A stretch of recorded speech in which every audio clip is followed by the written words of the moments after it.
Welcome to you life creator. કંપનીના MD છે, CO છે મિસ્ટર ગૌતમ કુમાર ને અમદાવાદ ગુજરાતની કંપની છે. જોઈનિંગ એમાઉન્ટ 899 રૂપિયા છે. તો આજે આપણે રજિસ્ટ્રેશન કેવી રીતે કરીશું તે જોઈશું. તો સૌથી પહેલાં કંપનીનો પ્લાન તમે જોઈ લેજો.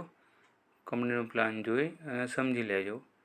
સમજીને પછી રજિસ્ટ્રેશન કેવી રીતે કરવાનું તે જોઈશું. તો કંપનીમાં એન્ટર યુઝર આઈડી અને પાસવર્ડ નાખીને લોગિન થઈ જઈશું. લોગિન થઈશું એટલે આ રીતનું ઇન્ટરફેસ આવશે, ટેસ્ટ બોક્સ લખેલું મોબાઈલ પર. હવે ઉપર જે બ્લુ કલર છે તેમાં 3 આડી લીટી સફેદ દેખાય છે, ત્યાં ટચ કરીશું. અને સૌથી નીચેથી ઉપર લીલામાં લખ્યું છે જોઈન નાઉ. બરાબર. હવે સ્પોન્સર આઈડી મારી પોતાની ખુલી છે, મારા મિસિસના નામની છે. તેનું સ્પોન્સર આઈડી ગઈ, સ્પોન્સર નેમ આવી ગયું. ડાયરેક્શન આપણે અંદરથી કોઈને જમણી બાજુ એટલે કે જમણી બાજુ એટલે રાઈટ સાઈડને, ડાબી બાજુ એટલે લેફ્ટ સાઈડ. આપણે જેને જ્યાં મૂકવા હોય તે ત્યાંથી અહીંથી આપણે મૂકી શકીએ. એટલે લેફ્ટ સાઈડ એટલે ડાબી બાજુ અને રાઈટ સાઈડ એટલે જમણી બાજુ. તમારે જ્યાં રજિસ્ટ્રેશન કરવા હોય ત્યાં તમારે કરવું. તો આપણે એક્ઝામ્પલ રાઈટ સાઈડ લઈએ કે આપણે બધાને રાઈટ સાઈડ આપવાની છે પાવર લેક. તો રાઈટ સાઈડમાં જે છેલ્લું હશે તેનું નામ આવી જશે. હવે તમે એમ કહેશો કે ઉપર નામ ને નીચે બે નામ સરખું. તો મેં મારી વેબના નામે આઈડી લીધી છે અને ટ્રાયપોડથી લીધી છે. મતલબ કે પોતાની આઈડી, પછી ડાબી બાજુ પોતાની, જમણી બાજુએ પોતાની 3 આઈડી લીધી છે, જેથી કરીને ઇન્કમ ઉપર આવે.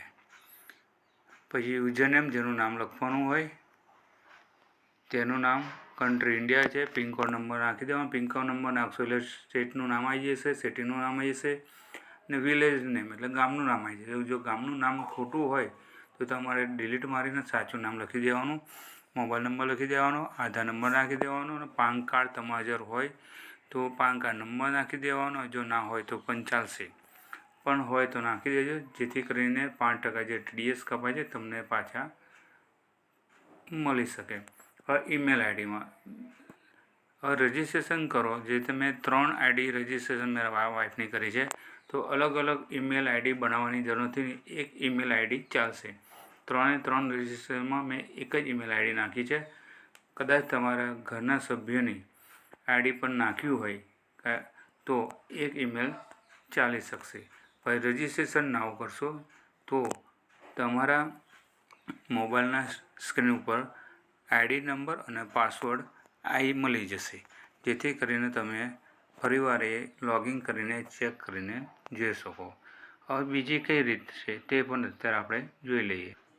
હવે આપણે બેક જઈશું અને ડેશબોર્ડ પર લાઈટર ડેશબોર્ડ ફરીવાર ખુલી જશે. બરાબર. હવે આપણે ગુજરાતમાં કોઈ રાજકોટ રહેતું હોય, અમદાવાદ, બરોડા, એ કે ભાઈ મને લિંક આપી દો, કાં તો બોમ્બે, દિલ્હી, કલકત્તા, જ્યાં પણ પૂરા ઇન્ડિયામાં કોઈ પણ જગ્યાએ આપણા મિત્ર કે રિશ્તેદાર કે સંબંધી રહેતા હોય તેમને લિંક મોકલી દેવાની, જેથી કરીને પોતાની જાતે પણ જોઈનિંગ કરી લઈ શકે છે. તો લેફ્ટ કોપી લખી છે, જે નીચે રાઈટ કોપી લખી છે. બરાબર.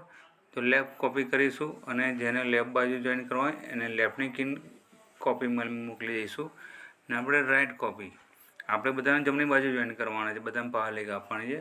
અને જે સફેદમાં વ્હાઇટ છે ત્યાં એને ટચ કરી દેવાનું, એટલે આ કોપી થઈ ગઈ. હવે જેને પણ સામે જોઈનિંગ લેવાની છે, રજિસ્ટ્રેશન કરવાનું છે, તેના વોટ્સઅપમાં આપણે આ લિંક નાખી દઈશું. જો આ જેને મોકલવાનું આપણે ખોલી દીધું વોટ્સઅપ. બરાબર. હવે મેસેજ લખ્યું છે ત્યાં ટચ કરીશું એટલે એવું પેસ્ટ લખેલું આવશે, ત્યાં ક્લિક કરીશું ને ગ્રીનમાં ટચ કરીશું એટલે થઈ ગયું. હવે આપણે રાઈટ સાઈડ એટલે જમણી બાજુની મોકલી છે તો એ ક્લિક કરશે તો આવી ગયું.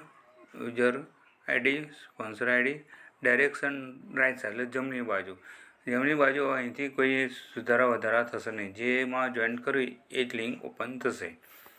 પછી એમાં સેમ ટુ સેમ છે. યુઝર આઈડી નંબર, જેનું રજિસ્ટ્રેશન કરવાનું હોય તેનું નામ, country, pincode number, state name, city name, village name, જે રીતે ખોટું હોય તો તેને ચેન્જ કરીને ડિલીટ કરીને સાચું લખવાનું. મોબાઈલ નંબર, આધાર નંબર, પાન કાર્ડ નંબર અને ઈમેલ આઈડી અને રજિસ્ટ્રેશન. તો રજિસ્ટ્રેશન કરશો તો પોતાના મોબાઈલ પર આઈડી અને પાસવર્ડનું ફોટો આવી જશે, જેને આપણે સ્ક્રીનશોટ પાડીને આપણી જોડે સાચી રાખવાનું છે. ને પછી www.ulivecreator.com લખીને ફરીવાર એ આઈડી પાસવર્ડ નાખીને ચેક કરી લેવાનું છે. મને આશા છે કે તમને ખબર પડી ગઈ હશે. હવે જ્યારે પણ તમે જોઈનિંગ લો તો જમણી બાજુ લેજો, જેથી કરીને તમને પાવર લીક મળી રહે. Thank you.